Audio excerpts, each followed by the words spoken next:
She certainly loves her caramel lattes. That was the line, Blanca. Yeah. Seemingly simple and casual, yet laden with hidden meanings. It makes me wonder what's beneath those words. What do you think, Isabella? Interesting point, Blanca. It's just like peeling an onion. Each layer could reveal something completely unexpected. Take the choice of drink, for instance. The caramel latte could be an indication of her sweet tooth or a comforting habit. And that's not even getting into the way it was said. Did he say it with admiration, or was that a hint of annoyance creeping in? And could it be a clue to the dynamics of their relationship? Absolutely. Tone can definitely reveal a lot. However, we should keep in mind that the interpretation can be skewed based on our own perceptions and biases. A very valid point, Isabella. And let's not forget the location, a coffee shop. It's an intersection of so many life stories. The ambience, the noise level, it all adds another layer to the conversation. So many variables. It's a fun challenge unraveling them. I guess we have our work cut out for us. Blanca, are you up for this? Oh, I'm more than ready, Isabella. Let's dive into this conversation and uncover the multitude of hidden meanings. She certainly loves her caramel lattes. This line makes me think, is this a simple mention of a caffeine preference or a hint at something bigger? That's a fair question, Isabella. It could go both ways. If it's the same order every time they meet, it could be a tradition of sort. Or perhaps a shared joke. Yes, and let's not overlook the significance of the phrase, she certainly loves. The certainty indicates a level of familiarity and observation. But are they just friends, or is there more to it? I like your deep dive analysis, Isabella. It's also intriguing how the comment frames him as an observer, placing him outside of her coffee habits. Could this imply that he's trying to understand her better? Quite possibly, Blanca. But here's something that I'm not sure of. If he's saying this to someone else, he might be trying to indirectly seek validation about his observation. That's a compelling interpretation. At the same time, could it be a subtle hint at a deeper bond by revealing she has a usual order? It's fraught with possibilities, isn't it? No onions for me. Can't stand them. Quite a declaration, wouldn't you say? It brings to light something she dislikes, but also something as basic and personal as food preference. An assured expression of personal preference and taste buds, yes. But we also see, at an elemental level, the self-disclosure at play. This seemingly trivial exchange opens a pathway into the speaker's inner lives, don't you think? Absolutely. It's the little nuggets that expose the most about us. It's a form of transparency that invites the other party to contribute their personal anecdotes too. Interesting how the casualness eases the exchange of personal data, like a workaround for any potential awkwardness. But humour me, Isabella. What about the turn-taking? How does that work in this context? Great point, Blanca. So, I don't like onions. Pause. I actually love them. It's just smooth, organic turn-taking. Each pause becomes a cue for the other participant to speak, and the dialogue flows without hiccups. Not to mention the role of linguistic interjections. The occasional oh, or quick laughter not just facilitates the flow but also serves as feedback, effectively fostering the speaker-auditor connection. True, and our coffee shop chat is splendidly laden by casual slangs, wouldn't you agree? It does seem to grip the essence of the banter, creating a camaraderie. Agreed. Slangs are to conversations what spices are to food. They provide the indispensable familiarity, dynamics, and flavour, which can transform an otherwise mundane conversation. No, not that table. How about the one by the window? A simple shift of seats, perhaps, but loaded with unspoken messages. A conversation is more than just words. Body language is a significant and sometimes overlooked part of our communication repertoire. Don't you think so, Isabella? Absolutely. Body language is the silent undertone that adds depth to the conversation. The decision to sit by the window expresses a comfort level, an openness. The body position, the gestures, Each has a tale to share. Let's think about it. Did you notice how the man kept crossing and uncrossing his legs throughout their chat? A clear battle between interest and disinterest. Isn't it, Isabella? Interestingly, I always had this notion that leg crossing could be just a personal habit. But I see now, it could be an unconscious signal too. Yes, it indeed is. Also the frequent touch of the coffee cup, a subtle sign of comfort, showing heightened engagement in the conversation. You know, shifting from crossed arms to a more open posture, almost like letting the guard down. That progression, it's as if we see the physical manifestation of the bonding during this shared coffee time.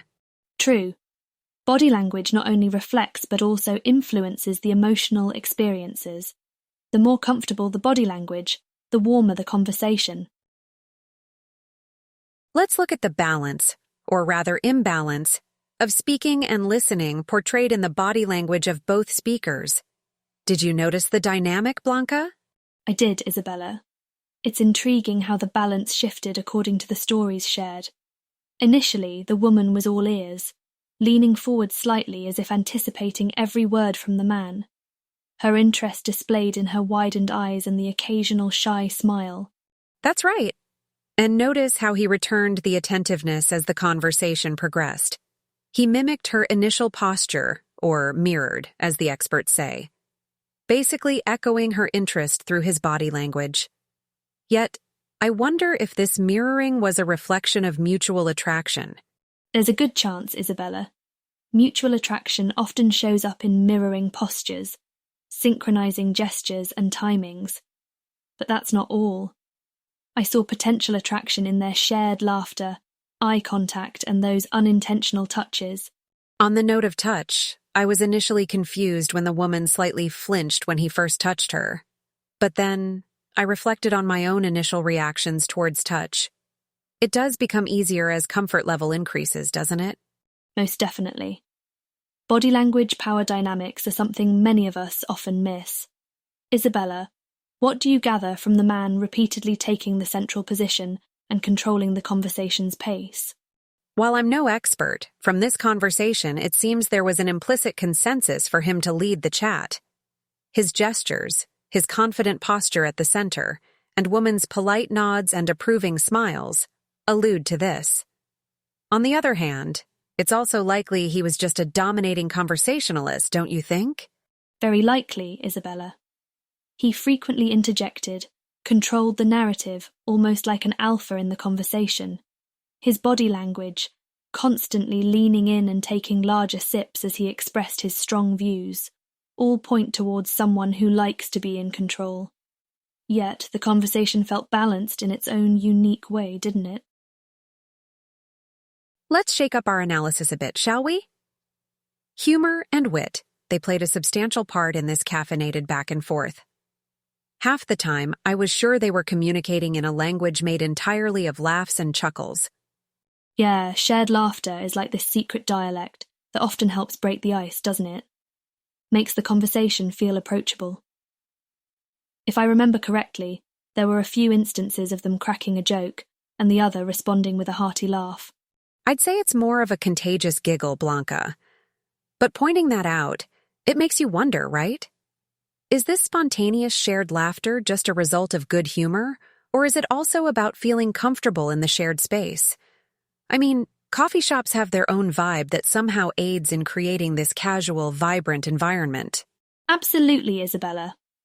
The coffee shop backdrop must have contributed. Plus, humour is often used as a tool to maneuver the conversation's course, isn't it? Capable of twisting awkwardness into amusement or providing a sneaky escape route from tricky topics. Right, Blanca, but humor can be a two-edged sword. For instance, the man's jokes could either fall flat or hit a home run depending on the woman's interpretation. That actually ties back to their comfort with each other, don't you think? Interesting thought, Isabella. Their shared laughter might also indicate that mutual comfort.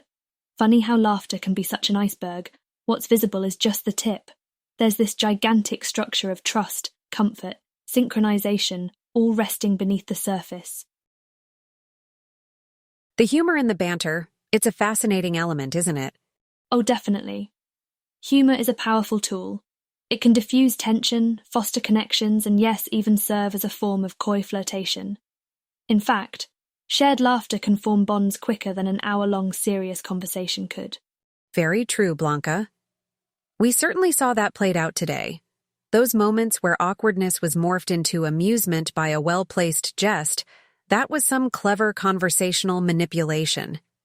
Keep an eye on humor, folks. It can be your secret weapon in a dialogue standoff. The fun part is that humour isn't a one-size-fits-all entity.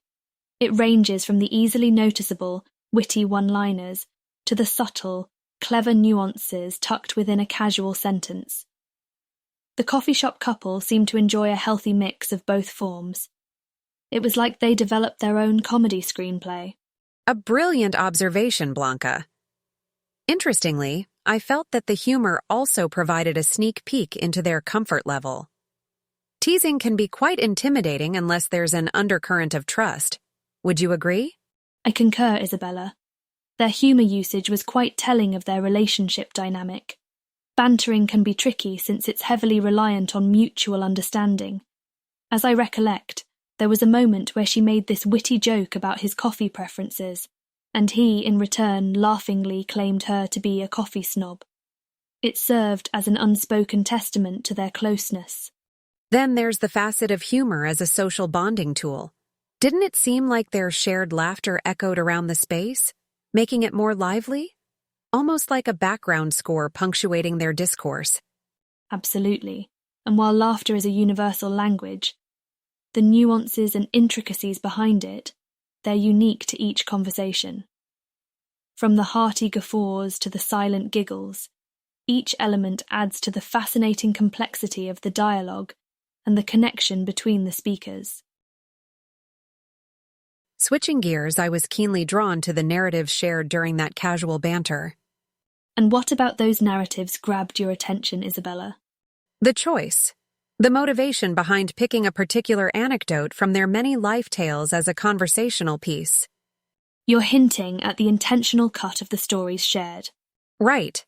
Are they showcasing their best selves or opening up about their vulnerabilities? For instance, remember when he casually mentioned his gourmet cooking during weekends? I do. He intended to impress her with his culinary skills. A seemingly simple note, but it carried the weight of his intentions. It did. It also carved an image of him, a man who may bring you breakfast in bed. Now that's cute. Furthermore, such anecdotes enrich the conversation, breaking the monotony. Certainly.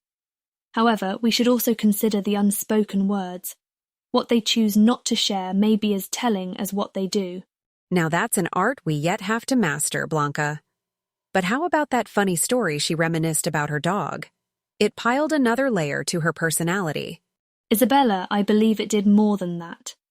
It was an invitation for him into her personal space, to know, appreciate and bond with her environment outside of coffee dates. Taking a step further into the stories shared, the gourmet cooking man, remember him, Blanca? How can I forget? An interesting character indeed. Exactly. He artfully presented a carefully curated image of himself. His culinary skills, quite a tasteful choice of the story, don't you think? Tasteful indeed. Plus, it subtly alluded to a potential future breakfast, anyone? But Isabella, isn't there a chance of exaggeration? Possibly. Individuals might amplify certain events for enhanced impression. But isn't that the beauty of these stories? They aren't strictly bound by facts. Yet the truth often lies somewhere in the middle. Let's not forget the woman and her canine friend. Yes, sharing an experience with her pet, she added another shade to her personality, showing her softer side perhaps. More like a strategic reveal, inviting him to know her world outside the coffee shop. Absolutely. Offering a potential bond beyond caffeine. Every shared anecdote bears an intent, and every unheard tale perhaps discretion. A balance to keep the listener intrigued and the speaker in control. Well said. Precision in which tales to weave into the conversation is a latent art, a dance of disclosure in it. Unfurling the social fabric in this dialogue. It's fascinating, don't you think? Intriguing indeed. Let's start with the gender dynamics, shall we? Yes, that's an integral part. Take the way he tries to impress with his culinary prowess. Rather stereotypical, wouldn't you say? A stereotype with a twist, though. The twist being that he's not flexing traditional masculine skills like athleticism or dominance, but culinary skills. True. Bringing a dash of finesse in the sports bar chatter. But then, she responds not with praise, but... A story about her dog, Tiara. Yeah, it's amusing. She didn't indulge his chest thumping, but redirected the conversation. A strategy, maybe? Say, Blanca being a woman, do you think it was a ploy to share more about herself? Could be Isabella. Sharing a personal story about her pet might have been her way of showing vulnerability and inviting him into her world. Maybe inviting him to walk Tiara sometime, to guess something from nothing. That's the essence of decoding, Isabella. It's also notable how cultural taboos or constraints were carefully navigated or completely avoided. Noticeably, I can't think of many instances where they stepped into, let's say, potentially challenging topics, like politics or religion.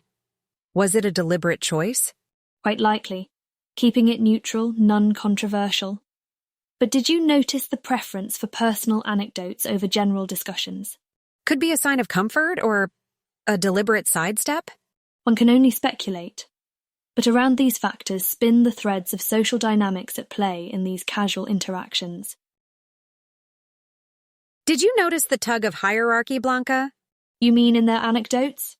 Yes, but more subtle, like their choice of topics. Can the choice itself suggest a power differential? A dominance play, perhaps? Intriguing thought, but I see it as more of a balance. The topic seemed neutral, like speaking about pets or cooking. It's not inherently masculine or feminine. It's common ground. Fair point. But then, how about the structure, the way one led the topic change, more often? That's sharp, Isabella. Validators like I see, true that, when used more frequently from one side, could hint towards that person being more perceptive and supportive, hence viewed as the listener. So every contribution or lack thereof is a potential echo of societal norms? Possibly. Or it could just be their unique style born of individual personalities, nothing to do with the societal conventions. Or maybe reflecting the societal structure is part of their individual styles. After all, we are products of the society we grow in, aren't we? Very true. And that's the beauty and the complexity of conversation analyses. It paints a fascinating social portrait, no matter how casual the conversation may seem. Getting into our cultural dive, Isabella, those phrases they used, like ciao and adios, don't you think they hold more than just a bilingual greeting? Oh, absolutely. It's an expression of their cultural heritage, an intimate link to their roots. The language we choose to express ourselves speaks volumes about our backgrounds, experiences, and even our self-identity. True, the adios got me curious about the gentleman's Spanish background. And it's more than that. The nuances of cultural intimacy were peeking through. Interesting, but can we really infer cultural intimacy from a simple farewell? Well, think about it. The feeling of belonging, the shared socio-cultural context which these expressions convey, don't they draw a vivid picture? In my opinion, it's a silent testament to cultural identities, subtly woven into the fabric of conversations. So you're saying, using culturally specific phrases or terms can be both a personal and a community identity statement. Interesting. But couldn't it also be a reflection of cultural appropriation? A valid point, Isabella. But given how comfortable these two were with their linguistic interplay, it seemed more of a mutual cultural exchange rather than a one-way appropriation. Would you agree? From that perspective, yes. The fluid exchange of terms suggests a balance and acceptance of cultural differences. Their coffee shop banter did reflect a delicate dance of linguistic exchanges that subtly testified their intertwined cultural narratives. Blanca, reflecting further on our coffee shop banter, do you think their shared cultural history formed the backbone of their underlying themes? Oh, it certainly did, Isabella. It's mentioned that language can expose our self-identity, but it can also reveal a shared cultural past. For example, adios isn't merely goodbye.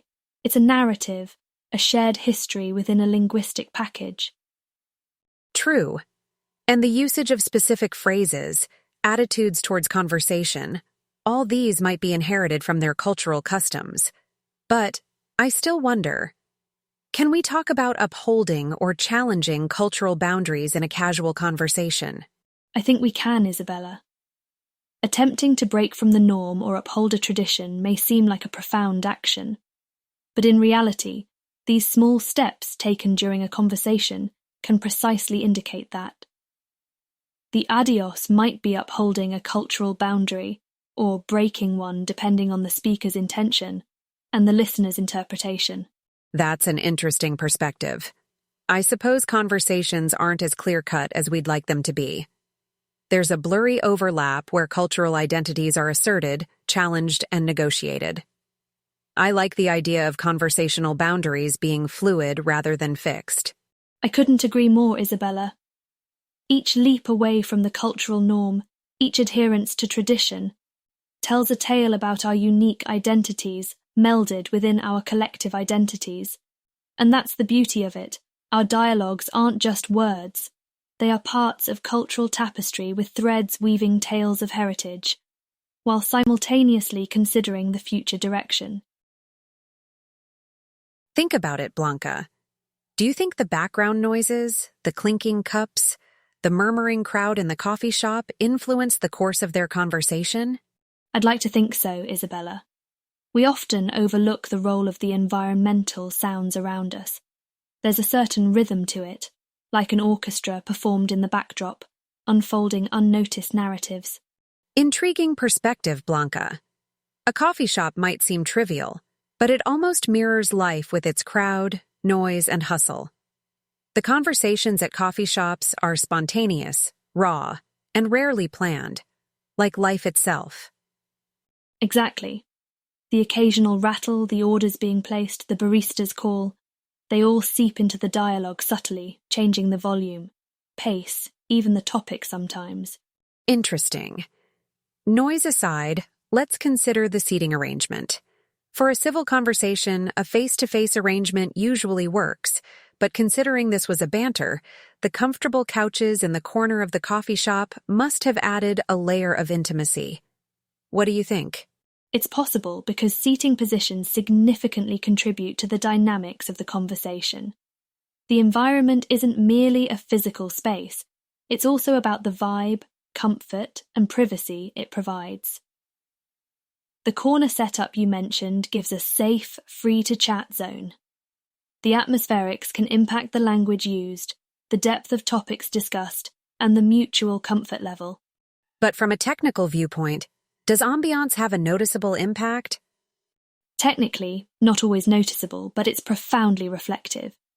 For instance, the noisy environment might lead to heightened loudness, while a soft, soothing background might induce a calm, thoughtful dialogue.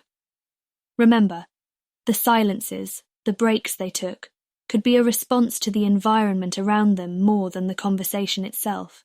In our future episodes, I think it would be great to get a social anthropologist to dissect this further and fill in the gaps. A fantastic idea, Isabella. And as we come to a close, listeners, we hope this exploration of the ambient influence subtly shifts the way we view our everyday conversations. Speaking of the environment, we've come to the end of our coffee shop banter episode, and I've realized something. What's on your mind, Isabella? Our conversations, they're more than simple exchanges of words. They're alive. They breathe, they morph, and they tell a story about us that's deeper than just the surface chatter. I see where you're going. Whether it's the environment subtly weaving its influences, humour lightening the mood, or the cultural background spicing things up, we can learn a lot from our dialogues, can't we? We certainly can. But Blanca, we often wait for the other person to finish talking so we can say our piece, rather than truly listening. And active listening involves responding aptly using both nonverbal and verbal cues. Don't you think it's an art? I wouldn't say it's an art, but it's certainly a skill that you master over time. It's about fully engaging, not merely hearing. Strive to understand, empathize, and respond in a way that shows you're really present. Exactly. And that's what we want our listeners to take away. Our conversation dissected today is just an example. Literally, every dialogue holds unique layers of subtlety. Following on that, here's our challenge to you all. Next time, when you are in a conversation, pay heed to these layers. Be an active listener. Try to understand the dynamics, sense the rhythm of the storytelling. Notice how humor and interpersonal engagement navigate the dialogue, guiding its flow. And while you're at it, do more than just wait for your turn to respond. Pause and contemplate what the other person's words signify. Think about their gestures, the linguistic tweaks, and even what they're choosing not to say. Absolutely, Isabella. It's often about subtleties unseen that shape the conversation, isn't it? Yes, it is. The challenge isn't just about listening. Remember, it's about engaging, interacting, and reading between the lines, both said and unsaid.